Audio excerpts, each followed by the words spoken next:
সুন্দর করে হাসি দে তাড়াতাড়ি ছবি তোল, তোর ভাইয়া দেখলে কিন্তু খবর আছে, বিপদ হয়ে যাবো।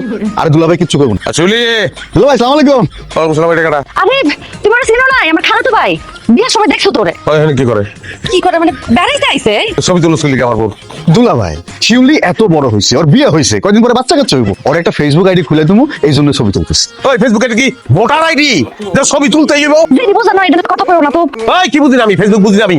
হ্যাঁ ফেসবুক যে আবিষ্কার করছে জাকারবার, ওরেও চিনি আমি। ওই ছবি তুলানোর লেগে আহে নাই হয়তো, হয়তো সর্বনাশ করানোর লেগে আমার সংসারটা ধ্বংস করবোই। তুই ফেসবুক আইডি খুলে দিবি, তারপর ওর ছবি ওনে দিবি। ছবি দিলে ছবি দেখে মানুষ কমেন্ট করবো, হ্যাঁ ভেরি হট জোস beautiful nice and attractive beauty কই না আমি যাবি, আমার বউরে তো ভাগা দিব সবাই। তা তো কই ওই কথা শেষ হয়। আমার বউর ছবি যদি দেখতে হয় তাহলে আমি একলা দেখবো। দুলাভাই এটা এখন ট্রেন্ড। ট্রেন কি? ট্রেন্ড এটা এখন মার্কেটে চলে, মানুষ এটি খায়। এটা যদি ট্রেন হয় তাহলে আমার জুতা খুলে তার বাইরে বল। ওইটা ট্রেন হইবে হাত থেকে। তুই আমার বউর সব নষ্ট করে লেগেছিস তুই। কি কোন দুলাভাই? কি কই মানে তুই বুঝছ না তোরে কি? বেড়াইতে আইছে আমার খালাতো ভাই। যদি ফেসবুক আইডি তুই খুলছস ডাইরেক্ট গিয়া ফেসবুক অফিসে আমি আগুন দেবো। মানুষ চিনস না তুই।